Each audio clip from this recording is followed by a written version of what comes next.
Hola, amados hermanos, bendiciones esta mañana, esperando que el Dios de toda gracia esté con todos ustedes y con sus familias. ¿Qué tal si vamos a alabar al Señor?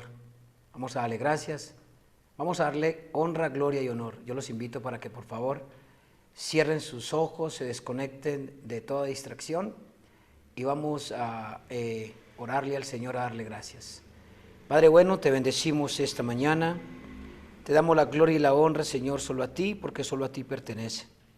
Te bendecimos, Señor, y te pedimos que este nuevo año, con estas nuevas perspectivas, estos nuevos cambios que vienen, Señor, tu palabra se cumpla cuando dice que tú eres el mismo de ayer, de hoy y de siempre. Gracias, Señor, porque tenemos un Dios que no cambia, que no se inmuta, que es un Dios que cumple sus promesas. Entregamos este tiempo, Señor, especialmente el predicador. Te pide que tu Espíritu Santo esté sobre él, Señor, conduciendo sus palabras para que se hable y se exalte el nombre de Cristo Jesús. Te lo colocamos, Señor, en tus manos, en el nombre de tu Hijo amado Jesús. Amén y amén. Vamos entonces a cantarle, a gozarnos en este tiempo de alabanza y de oración para nuestro Dios.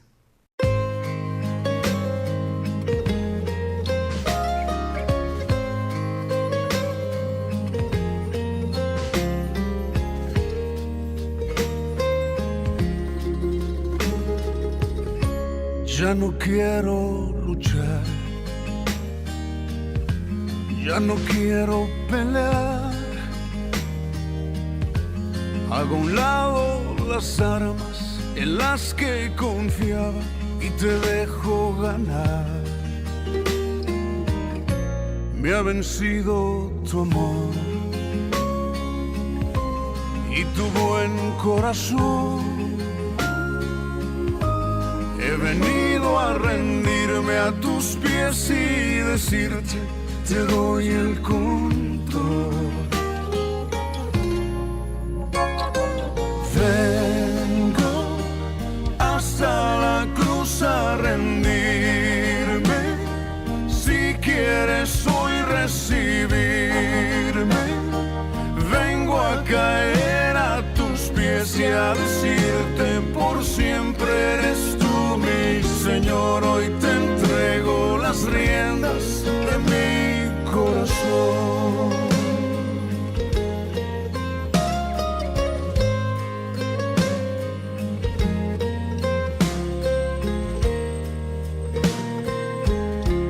Me cansé de pelear y tu amor evitar. Me di cuenta que pierdo si gano esta lucha contra la verdad. Hasta aquí me alcanzó mi obstinada razón. He borrado la raya que me separaba de tu bendición. Vengo hasta la cruz a rendirme. Si quieres hoy recibirme, vengo a caer a tus pies y a decirte, por siempre eres tú, mi Señor, hoy te entrego las riendas. Vengo hasta la cruz a rendirme. Si quieres hoy recibirme, vengo a caer a tus pies y a decirte, por siempre eres tú, mi Señor, hoy te entrego las riendas de mi corazón, de mi corazón, de mi corazón.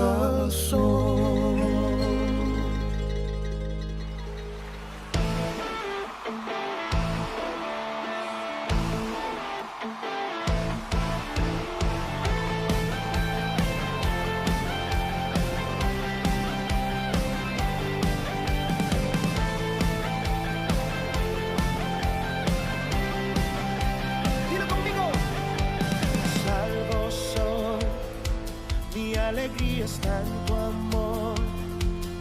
Hoy te canto porque tú me hiciste libre en una cruz. Te exaltaré, día y noche adoraré, porque libre soy en ti. Eres todo mi vivir. Las cadenas fueron rotas, en su nombre yo he vencido. Libre soy, libre soy. ¿Cuántos son libres? Me hiciste libre, yo puedo danzar. Me hiciste libre por tu gran amor. Me hiciste libre, yo puedo gritar que libre soy. ¿Cuántos son libres?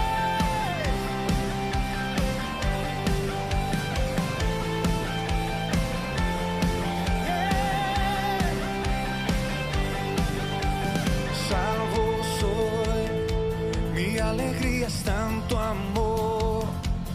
Hoy te canto porque tú me hiciste libre en una cruz. Te exaltaré, de día y noche adoraré, porque libre soy en ti. Eres todo mi vivir. ¡Ale, las cadenas! Las cadenas fueron rotas, en su nombre he vencido. Libre soy. Todo el que sea libre, libre soy. Grito de victoria.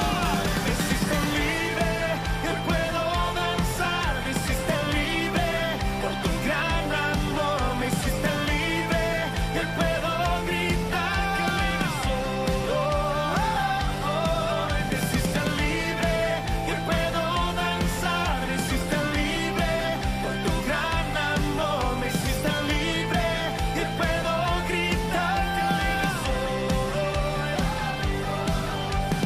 Libre soy, libre soy, libre soy, libre soy, libre soy, libre soy, libre soy, libre soy, libre soy, libre soy, libre soy, libre soy, libre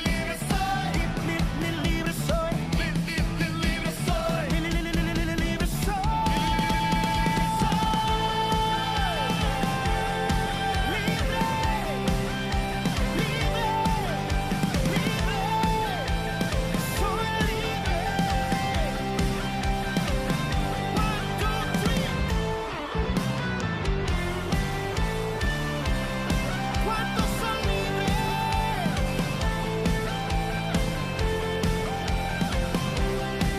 Haga así, diga las cadenas. Las cadenas fueron rotas, en su nombre yo he vencido. Libre soy. ¿Cuántos libres soy? Me hiciste libre, hoy puedo danzar. Me hiciste libre por tu gran amor. Me hiciste libre, yo puedo gritar que libre soy. Me hiciste libre, hoy puedo danzar. Me hiciste libre por tu gran amor. Me hiciste libre, yo puedo gritar que libre soy.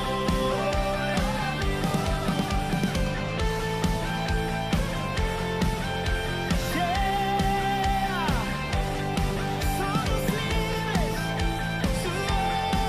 somos libres.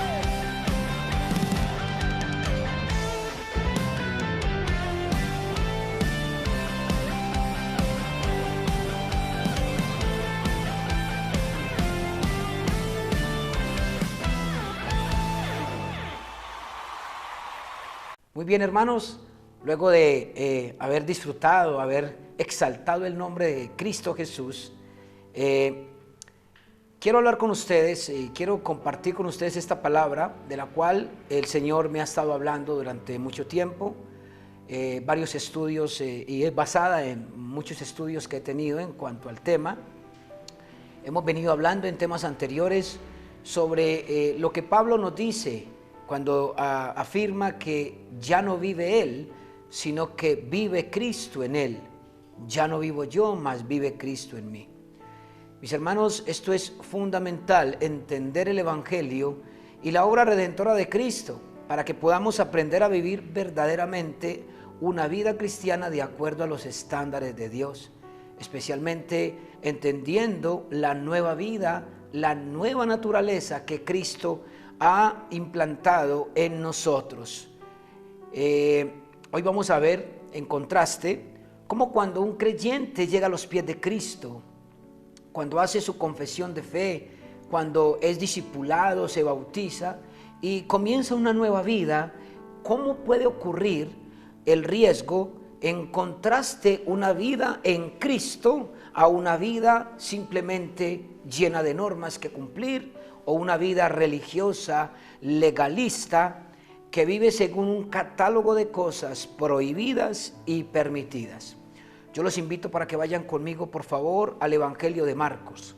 Vamos a estudiar Marcos 2, capítulos 2, versículos 27 y 28.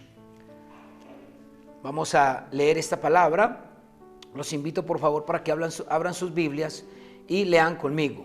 También les dijo: el día de reposo fue hecho por causa del hombre y no el hombre por causa del día de reposo.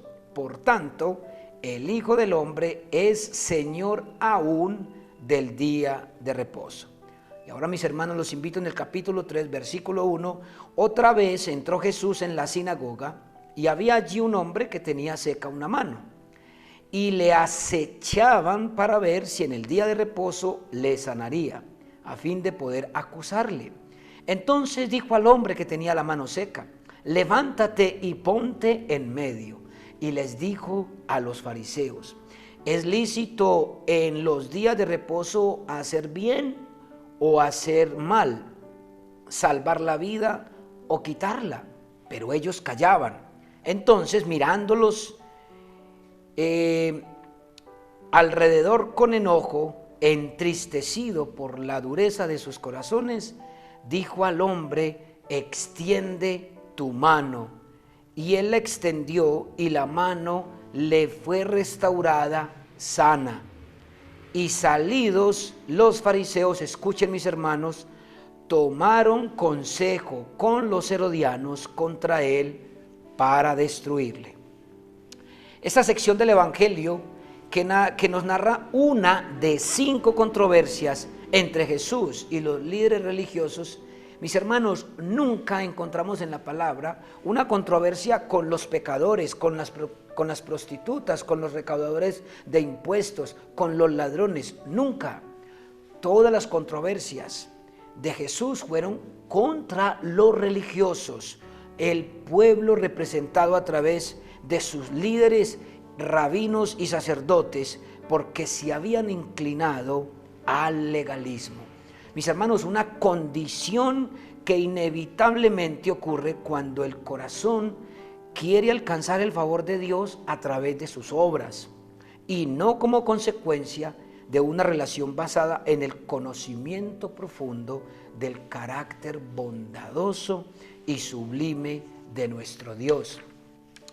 Y si bien eso fue hace muchos años, es exactamente, mis hermanos, lo que puede estar ocurriendo en tu vida, en mi vida, en cualquiera de los creyentes de la iglesia colombiana de los hermanos. Mis hermanos, esta controversia ocurrió durante el sábado, era el día sagrado para los israelitas, que según la ley guardaban desde la caída del sol del viernes hasta la caída del sol del sábado. El Señor sanó milagrosamente a un hombre este día, y esto provocó una ira tan fuerte en los fariseos que comenzaron a conspirar. Escúcheme, ¿con quién? Con los herodianos, para matar a Jesús. ¿Cómo es posible que estos hombres hayan querido destruir a Jesús por tan poca cosa? Bueno, como veremos en esta mañana, mis hermanos, lo que está detrás de todos estos incidentes no es una simple diferencia de opinión sobre la forma correcta de guardar el día de reposo.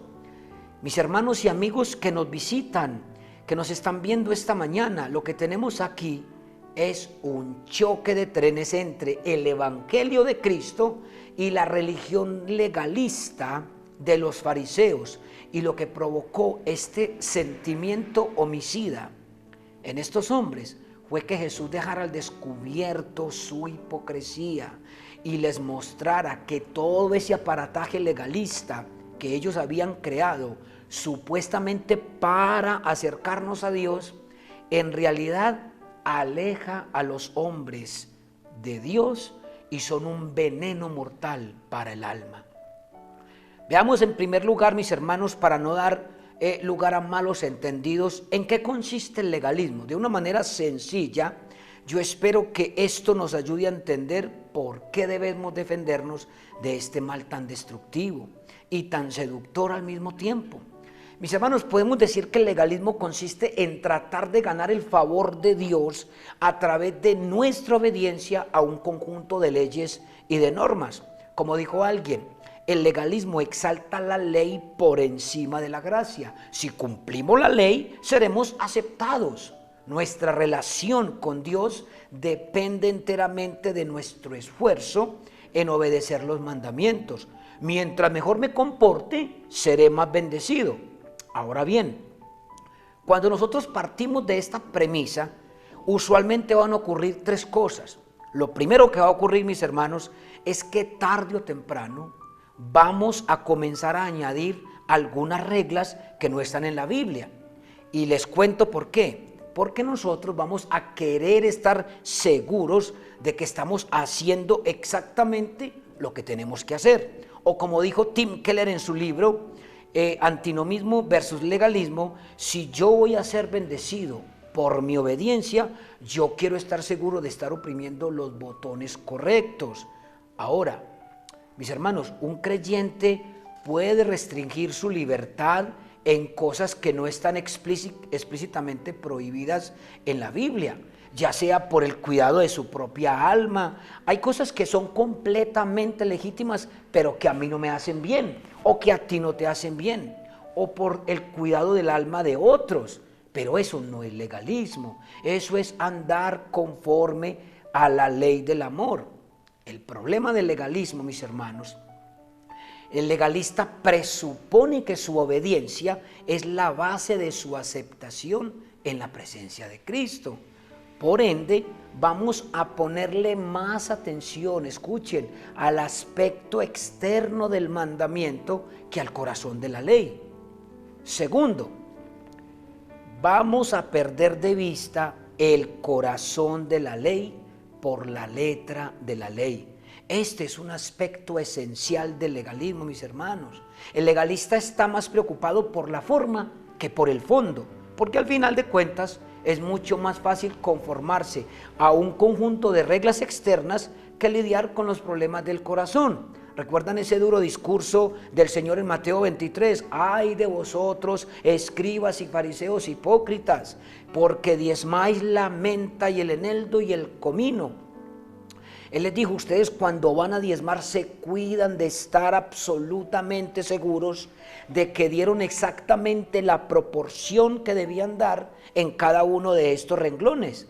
El problema, dice Jesús, es que ustedes dejan lo más importante de la ley, la justicia, la misericordia y la fe. Esto era necesario de hacer sin dejar de hacer aquello.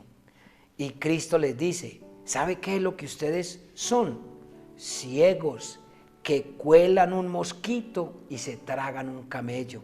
Mis hermanos, los fariseos eran tan meticulosos con el asunto de la ley que ellos tomaban el vino con los dientes cerrados. No vaya a ser que en el lugar donde estriparon las uvas hubiera caído algún insecto prohibido por la ley. Ellos colaban el mosquito, pero se tragaban un camello. Estos hombres le añadieron un conjunto de reglas a la ley de Dios, pero escuchen, mis hermanos, no era para amplificarla, era para hacerla más manejable. Ese es el problema, porque es mucho más fácil apegarse a un conjunto de reglas externas, como el diezmo, por ejemplo, que obedecer la intención de la ley. ¿Cuál es el segundo mandamiento más importante de la ley de Dios? Amarás a tu prójimo como a ti mismo. Alguien ha dicho muy sabiamente que eso significa, entre otras cosas, que nosotros debemos cubrir las necesidades de los demás con todo el gozo, el entusiasmo, la rapidez, el ingenio, toda creatividad y toda la diligencia con la que cubrimos nuestras propias necesidades. Ese es el parámetro. Amarás a tu prójimo como a ti mismo. Tú quieres ganarte el favor de Dios a través de tu obediencia. Eso es lo que debes hacer cada minuto, cada día de tu vida. Por eso el legalista opta por enredarse en un conjunto de normas sin convertirse. La tercera consecuencia lógica del legalismo, mis hermanos, es el orgullo. Es por eso que el legalismo resulta tan atractivo, a pesar de ser tan opresivo. El legalismo es atractivo porque apela al orgullo humano. El legalismo produce soberbia y desprecio. Los legalistas se enorgullecen de sus estándares y desprecian a todos los que viven con un estándar diferente. Ellos hacen de sus reglas una ley universal y luego quieren imponerlas a todo el mundo. Sus reglas se convierten en la base de su identidad. Miren, mis hermanos, un legalista se va a sentir perdido sin sus reglas y tradiciones, porque no sabría a qué atenerse. Él prefiere que le den una lista de sís y de nos, y no que le digan que debe amar a Dios y que debe amar al prójimo. Él define su vida sobre la base de lo que hace y lo que deja de hacer. Con esto en mente, mis hermanos, ahora podemos entender mejor qué fue lo que sucedió en estos incidentes que encontramos en Marcos capítulo 2 y al principio del capítulo 3. Vayan conmigo nuevamente a Marcos, ahora en el versículo 23 del capítulo 2. Escuchen, aconteció que al pasar él por los sembrados un día de reposo, sus discípulos andando comenzaron a arrancar espigas. Entonces los fariseos dijeron: mira, ¿por qué hacen en el día de reposo lo que no es lícito? Tratemos de imaginar esta escena, mis hermanos. ¿Quién recuerda la película del gladiador en la última escena, cuando él se ve por esos trigales? Una vista maravillosa. Entre otras cosas, ¿de dónde salieron estos legalistas? Estos fariseos, la Gestapo de la santidad, los máximos representantes del legalismo en aquellos días. Y reprenden al Señor porque supuestamente estaban violando el cuarto mandamiento. Ahora, para entender este cuarto mandamiento que se nos dijo en Génesis 1 y 2, nosotros vemos que Dios hizo todas las cosas en 6 días y el séptimo día reposó. Y de esta manera Dios dejó establecido un patrón para el hombre: 6 días de trabajo y un día de descanso. Debemos apartar ese día, mis hermanos, para renovar nuestras fuerzas físicas y para tener un tiempo de deleite, comunión con Dios, sin los impedimentos del resto de la semana. Así que el día de reposo, mis hermanos, estaba supuesto a ser un tiempo de restauración física y espiritual. Pero para los doctores de la ley eso no era suficiente. Ahora ellos empezaron a pensar cuáles son aquellas cosas que nosotros podemos considerar como un trabajo y que deben ser prohibidas en el día de reposo, porque es una consecuencia del corazón legalista. Quieren añadir cosas para estar seguros de que están hundiendo los botones correctos. Y fueron tan detallados, mis hermanos, en sus respuestas, que terminaron añadiendo 39 prohibiciones con un montón de acápites, de cosas que no se podían hacer durante este día. Miren, por ejemplo, pensemos en Israel en esa época, una sociedad agraria. Si no se puede trabajar en el día de reposo, no se puede sembrar en el día de reposo. Eso no solamente incluye poner la semilla en la tierra, sino también regar, podar, fertilizar, etc. Porque, ¿qué sucede si tú estás comiendo en el patio de tu casa y se te cae una semilla del plato y la semilla germina? ¿O qué pasaría si estás bebiendo un líquido y accidentalmente se riega y se derrama sobre el pasto? ¿No podríamos considerar esto como regar la tierra? Bueno, para evitar esa violación del cuarto mandamiento, los rabinos prohíben comer y beber en el patio de la casa durante el día de reposo.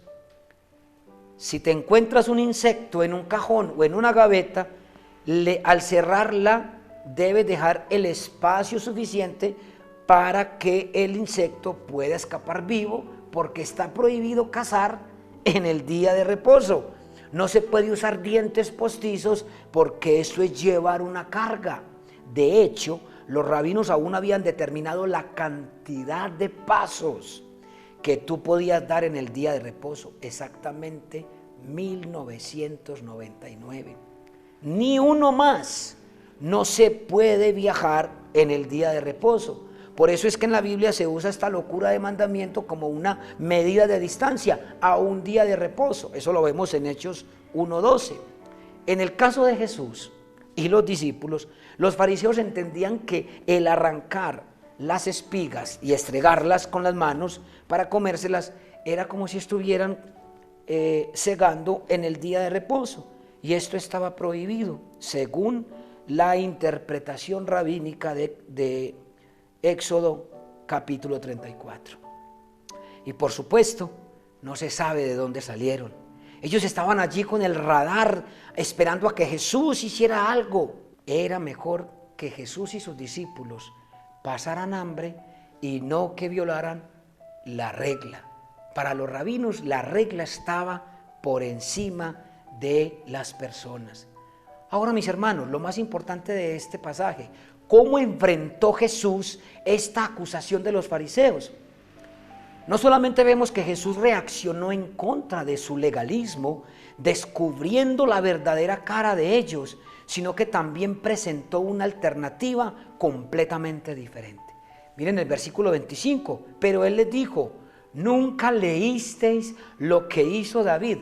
Esta pregunta, mis hermanos, pudo haber causado en ellos mucha rabia, una molestia enorme. ¿Cómo era que los expertos de la Biblia, aparentemente los que conocían mejor la Escritura, se apegaban a la Biblia? Y el Señor acá les dice: ¿ustedes nunca leyeron lo que dice la Biblia? Y les citó en Primera de Samuel, cuando ocurrió algo con David, que venía siendo perseguido por Saúl y entró a la casa de Dios, siendo Abiatar sumo sacerdote. Estaban los 12 panes de la proposición y entendemos que era sábado, porque ellos se cambiaban, cada sábado se colocaban los panes y dice la palabra que estaban calientes. Entonces los habían cambiado un sábado. Pero, mis hermanos, ¿cuál es el punto de esta historia? Que las leyes ceremoniales del Antiguo Testamento no están por encima de las necesidades humanas. Este es el punto. David no fue condenado por comer de esos panes, ni el sacerdote tampoco, porque ellos tenían una necesidad real, a pesar de que no era lícito comer. Si David, que era un héroe nacional, comió y no fue reprendido, ¿qué derecho tenían los fariseos para reprender a Jesús? Estos hombres habían colocado las tradiciones al mismo nivel de la ley de Dios y ahora procuraban meter a todo mundo en esa camisa de fuerza. Pero Jesús no se limita a defenderse de la acusación, sino que ahora va a la ofensiva para hacerles ver a ellos que estaban violando ellos el corazón de la ley. Jesús era genial, era Dios hecho hombre, y les hace ver a estos fariseos: miren, si hay alguien aquí que está violando la ley, son ustedes. Ustedes están violando el corazón del cuarto mandamiento. Miren que en el versículo 27 les dice: el día de reposo fue hecho por causa del hombre y no el hombre por causa del día de reposo. ¿Cuál es la lógica de Jesús aquí, mis hermanos? Muy sencilla. ¿Cuál de estas cosas fue creada por la otra? ¿El hombre para el sábado o el sábado para el hombre? Cuando Dios bendijo el día de reposo y lo santificó, fue para beneficiar al hombre y no para esclavizarlo. Pero todas estas regulaciones minuciosas que los rabinos le habían añadido al cuarto mandamiento habían convertido el día de reposo en una carga insoportable y no en una bendición. En otras palabras, ellos le habían robado al día de reposo su verdadero propósito, que era promover el bienestar físico y espiritual del hombre. Si el día de reposo era una bendición, mis hermanos, ¿por qué Jesús lo iba a anular? ¿Por qué Jesús nos iba a quitar esa bendición? No, mis hermanos, Él le estaba devolviendo al día de reposo su propósito original, mis hermanos. Nuestro Dios nos dio este día como un regalo. Y ahora no solo se limita a acusar a los fariseos de haber violado el espíritu de este cuarto mandamiento, sino que les hace ver que ellos se estaban enfrentando con el mismo Dios al que supuestamente ellos estaban tratando de servir y obedecer. Miren en el versículo 28, Jesús está diciendo que el Hijo del Hombre es Señor del día de reposo. También les dijo, el día de reposo fue hecho por causa del hombre. La pregunta es, ¿fue hecho por quién? ¿Quién es el creador del día de reposo? ¿Fueron los fariseos los que inventaron este día? Por supuesto que no, mis hermanos. El día de reposo fue hecho por Dios para beneficio del hombre. Cristo les está diciendo, yo soy Señor del día de reposo porque yo soy el Dios encarnado. Mis hermanos, estos dos paradigmas de obediencia son completamente distintos. El de Jesús y el de los fariseos. Ellos obedecían para ser aceptados por Dios, para ganar el favor de Dios. Mis hermanos, ustedes como creyentes deben obedecer por gratitud, porque saben que ya han sido aceptados por Dios, ese Dios infinitamente bueno, por ese Dios lleno de gracia, únicamente por medio de la fe. Imagínate a dos personas tratando de guardar el día de reposo. Uno porque quiere convencer a Dios de que lo bendiga. El otro porque está convencido que ya ha sido abundantemente bendecido sin merecerlo. Para el primero, el día de reposo va a ser una carga. Para el segundo, una fiesta, mis hermanos. Va a ser una celebración. Los fariseos aquí tenían dos alternativas. O se humillaban ante Jesús y recibían el beneficio de su bondad, o se mantenían en pie de guerra contra él hasta quitarlo del medio. Y lamentablemente, eso fue lo que hicieron. Optaron por la segunda opción. Hermanos, si ustedes siguen leyendo, se van a dar cuenta que ocurrieron otro incidente en la sinagoga, cuando Jesús sanó a un hombre que tenía seca una mano. Él no podía moverla y nuevamente acecha la Gestapo de los fariseos. Y lo más chocante de esta historia es que ellos sabían que Jesús tenía el poder para hacerlo. Ellos sabían, estaban esperando, era el momento. Ellos sabían y entendían que Jesús era un hombre con poder. Estaban acechándolo a ver cuándo lo iba a sanar. Qué mezquino, mis hermanos. Ellos querían que Jesús fuera compasivo para luego atacarle. Jesús les dijo, es lícito en los días de reposo hacer bien o hacer mal, salvar la vida o quitarla, pero ellos callaban. Otra vez la lógica del Señor es impecable. Lo que es moralmente bueno en el resto de la semana, mis hermanos, no puede ser moralmente malo porque se hace el día de reposo. Así que Jesús no estaba desobedeciendo a Dios, sino más bien cumpliendo el corazón del mandamiento. Amarás a tu Dios con todo tu corazón, con toda tu alma, con toda tu mente, con todas tus fuerzas, y amarás al prójimo como a ti mismo. Esto es lo que Jesús estaba haciendo. Está amando al Padre al mostrar su carácter misericordioso y compasivo, y está amando a este hombre al liberarlo de su enfermedad. Así que la pregunta que Jesús les hace en el versículo 4 solo tiene una respuesta. ¿Es lícito hacer bien a un hombre el día de reposo? Por supuesto que sí, pero los fariseos optan por el silencio para no tener que reconocer lo que es evidente. Y de esta forma se condenaron a sí mismos, porque mostraron la mezquindad de esos corazones. Estos hombres parecían muy honorables por fuera, pero tenían un corazón dañado. Por eso Cristo les llama sepulcros blanqueados. Mis hermanos, ¿por qué ellos ¿por qué Jesús estaba tan indignado? ¿Por qué estaba triste? ¿Saben por qué, mis hermanos? Porque ellos eran los líderes religiosos del pueblo y con su legalismo estaban alejando a los hombres de Dios y de la verdadera santidad. Mis hermanos, la razón por la que debemos oponernos al legalismo con todas las fuerzas de nuestro corazón no es para defender el libertinaje o la orilla opuesta, como lo veremos más adelante, sino para promover una verdadera santidad, mis hermanos. La Biblia dice claramente que los cristianos deben ser santos porque Dios es santo. También dice porque habéis sido comprados por precio, por tanto glorificad a Dios en vuestro cuerpo. Y los cristianos no deben amoldarse a este mundo. Pero ¿saben qué, mis hermanos? El legalismo no produce eso. Ese es el problema. El legalismo no produce santidad, se convierte en un estorbo porque nos mueve a conformarnos a un conjunto de reglas externas que no producen un cambio en el corazón.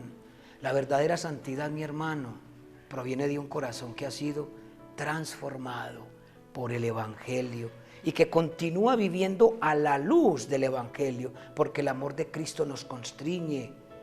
El amor de Cristo nos presiona pensando esto, que si uno murió por todos, luego todos murieron y por todos murió. Para los que ahora viven, ya no vivan para sí, sino para aquel que murió y resucitó por ellos. Hermanos, somos salvos por gracia, aceptados por gracia, bendecidos por gracia, y ahora somos llamados a vivir a la altura de lo que somos, amparándonos diariamente en el poder de esa gracia. Convertir la gracia en libertinaje no es solo pervertir la gracia, es renunciar a ella. ¿Escucharon eso, mis hermanos? Convertir la gracia de Dios en libertinaje no solo es pervertirla, sino renunciar a ella, porque Cristo vino a redimirnos de la esclavitud del pecado, para que tengamos la libertad de poder hacer lo que tenemos que hacer, para poder tener la libertad de agradar a Dios. De manera que lo que se opone al legalismo, mis hermanos, no es la mundalidad. Lo que se opone al legalismo es someternos al señorío de nuestro bendito Señor y Salvador Jesucristo con gozo y deleite en el corazón. Noten cómo termina esta historia, mi hermano, ya para ir cerrando. Y salieron los fariseos, tomaron consejo, y saliendo los fariseos, tomaron consejo con los herodianos contra él para destruirlo. Increíble, increíble, mis hermanos. Los fariseos se indignan porque Jesús está sanando a un hombre el día de reposo, pero no tienen problema en ir a confabular con los herodianos para matarle, para cometer un homicidio el mismo día de reposo que tanto defendían. ¿Ven, mis hermanos? ¿Ven la incongruencia del corazón legalista? Eso es como una persona exactamente tiene una vida de santidad impecable, pero es un chismoso de primera. Es como el legalista no puede conectar los puntos. Increíble. Ellos confabulan con los herodianos, el ala de los israelitas que apoyaban el gobierno corrupto de Herodes. Representaban el ala más inmoral, más indecente, más liberal, pero acá vemos juntos a ellos para destruir a Jesús. ¿Saben por qué? Porque los dos grupos veían a Jesús como una amenaza. Cuando los herodianos oyeron a Jesús hablando a los fariseos, ellos no pensaron ni por un momento que Jesús estaba de su parte. Es el problema muchas veces en las iglesias. Cuando uno habla en contra del legalismo, inmediatamente la gente piensa que uno está con los liberales. No, mis hermanos, es que no podemos estar ni con el uno ni con el otro. Jesús no estaba con ninguno de los dos odiaban a Jesús. Al final de cuentas, el legalismo y el libertinaje o el antinomismo tienen el mismo problema. Ambos son un estorbo para la salvación de los perdidos. Ambos son un estorbo para la santificación de los creyentes.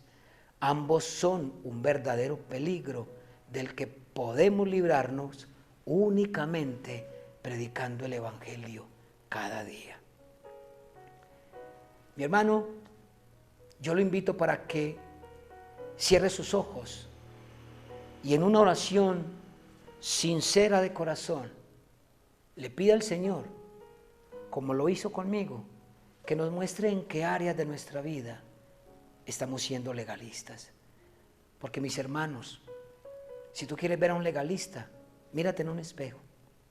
Porque desde el huerto del Edén, como vamos a ver el próximo martes, el legalismo nació por una idea sembrada por Satanás en la mente del hombre. Padre, yo te doy gracias esta mañana, mi Señor, porque a través de tu palabra tú nos has mostrado cuán sabio eres tú, mi Señor, que aún sabías y conocías nuestros corazones, y aún en medio de la ley, en medio de conocer, en medio de andar en una iglesia, de leer tu palabra, de continuar con algunos ritos, con algunas ceremonias, nuestro corazón puede volcarse a una idea errónea de lo que es agradarte y amarte. Padre, como dice Pablo, contigo fuimos crucificados, pero también contigo fuimos resucitados. Y el día que decidimos entronarte en nuestro corazón, Señor, recibimos la salvación. Pero luego de la salvación, Señor, viene la santificación. Y eso solo se logra caminando contigo. No se logra sacando un listado de lo que no podemos, de lo que podemos, que si bailar, que si no bailar, que si fumar, que si vestido largo, que si vestido corto, que si maquillaje. Señor, se trata de conocerte. Por eso la vida eterna es esta, que te conozcan a ti, al único y poderoso Dios, y a tu Hijo Jesucristo, a quien tú has enviado. Padre, es por ignorar tu evangelio, tu corazón, el corazón de tu bondad, que nuestro corazón se inclina a simplemente cumplir unas normas. Por eso las llevamos con pesadez, Señor. Por eso muchas veces nos llenamos de orgullo, de amargura, de resentimiento. Por eso miramos al inconverso con desprecio, en lugar de mirarlos con amor como tú lo hiciste, de llevar tu palabra, tu evangelio hacia ellos. Yo te doy gracias, mi Señor, por este tiempo. Y te pido que tu congregación, mis hermanos, los hermanos de Campo Valdés, los líderes, los pastores, podamos vivir, como dijo Pablo, en ti, porque ya no vive Cristo, ya no vivo yo, mas vive Cristo en mí. En el nombre de Jesús, amén y amén. Amén.